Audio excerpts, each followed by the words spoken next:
नमस्कार, मैं हूं अनीता सिंह। आप देख रहे हैं खबर हिंदुस्तान। चलिए रुक करते हैं आज की बड़ी खबरों की ओर। प्रियंका गांधी ने कहा 30 साल बाद अपनी ताकत से लड़ रहे चुनाव।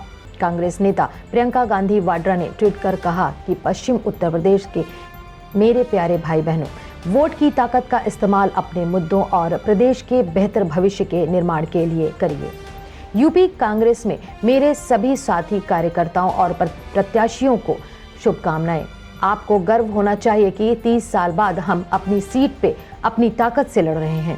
आज सीतापुर हरदोई में चुनाव प्रचार करेंगे बीजेपी अध्यक्ष जेपी नड्डा। उत्तर प्रदेश विधानसभा चुनाव के पहले चरण के लिए मतदान शुरू हो गया है और राज्य के 11 जिलों की 58 सीटों पर मतदाता आज वोटिंग करेंगे। वहीं अन्य चरणों के लिए बीजेपी ने प्रचार को तेज कर दिया है। इस रणनीति के तहत बीजेपी के राष्ट्रीय अध्यक्ष जगत प्रकाश नड्डा आज सीतापुर और हरदोई में चुनाव प्रचार करेंगे।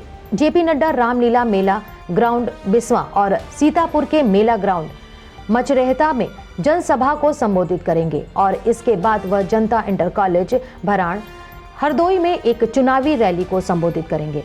जयंत सिंह नहीं डाल सकेंगे वोट। जयंत चौधरी के ऑफिस की ओर से ANI को कहा गया है कि राष्ट्रीय लोक दल के प्रमुख जयंत चौधरी आज अपनी चुनावी रैली के कारण वोट डालने नहीं जा पाएंगे। आपको बता दें कि वह मथुरा क्षेत्र के मतदाता हैं। 2 घंटे में 7.95% ही हुआ मतदान।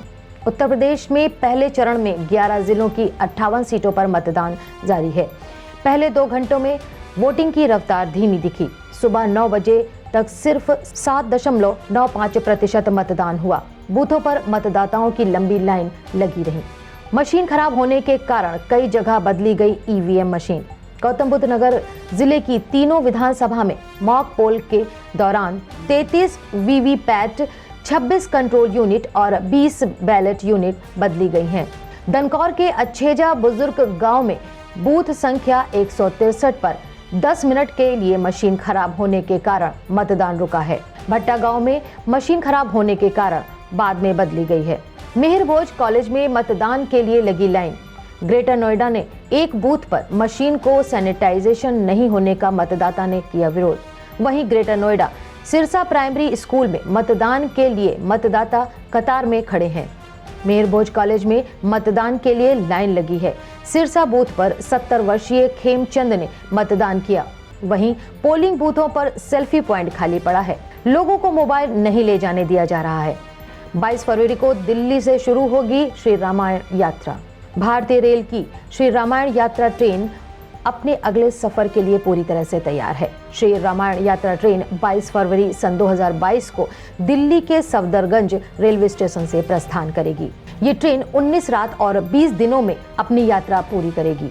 IRCTC द्वारा ऑफर की जा रही इस पवित्र यात्रा में आप भगवान राम के जीवन से जुड़ी सभी जगहों के दर्शन कर सकेंगे। भारतीय रेल की ये ट्रेन एक डीलक्स AC टूरिस्ट ट्रेन है जिसमें फर्स्ट AC और सेकंड AC क्लास मौजूद है। इस यात्रा के दौरान पूरी ट्रेन में अधिकतम 156 यात्री ही सफर कर सकते हैं। आगरा में 107 प्रत्याशियों का भविष्य EVM में होगा कैद। उत्तर प्रदेश विधानसभा चुनाव के पहले चरण में आगरा की 9 विधानसभा सीटों पर 107 प्रत्याशियों का भविष्य आज तय होगा। आगरा के 34.77 लाख मतदाता अपने अपने क्षेत्र में विधायक चुनाव के लिए वोट करेंगे। आगरा की 9 विधानसभा सीटों पर सभी प्रत्याशियों ने मतदाताओं को अपने पक्ष में करने के लिए कोई कसर नहीं छोड़ी है। 9 विधानसभा में से सबसे ज्यादा एतमादपुर और बाह में 14 प्रत्याशी हैं। श्रीनगर में PM मोदी की पहली फिजिकल रैली। उत्तराखंड में विधानसभा चुनाव से पहले भाजपा और कांग्रेस ने अपनी पूरी ताकत झोंक दी है। गुरुवार को प्रधानमंत्री नरेंद्र मोदी उत्तराखंड में चुनावी रैली करेंगे। उत्तराखंड में 70 सीटों के लिए 14 फरवरी को चुनाव होना है। उत्तराखंड में प्रधानमंत्री की पहली physical rally VIP seat Srinagar में है। PM यहां पर भाजपा कैंडिडेट डॉक्टर धन सिंह रावत के पक्ष में जनसभा करेंगे। आंध्र प्रदेश में PM को लेकर हंगामा। आंध्र प्रदेश में संसद की सभा में PM मोदी को लेकर जमकर हंगामा हुआ, जहां राज्यसभा की कार्यवाही शुरू होते ही आंध्र प्रदेश पुनर्गठन विधेयक पीएम मोदी द्वारा दिए गए बयान पर टीआरएस सांसदों ने राज्यसभा में जमकर विरोध प्रदर्शन किया। सभी नेताओं ने पीएम मोदी से माफी की मांग की। कुछ देर बाद केंद्रीय मंत्री हरदीप सिंह पुरी शहरी विकास पर संसदीय स्थायी समिति की अनुदान मांगे 2021-22 की 9वीं रिपोर्ट में निहित सिफारिशों के कार्यान्वयन की स्थिति के संबंध में एक बयान देंगे। तो ये थी अब तक की अपडेट्स। आगे की अपडेट्स जानने के लिए बने रहिए खबर हिंदुस्तान के साथ।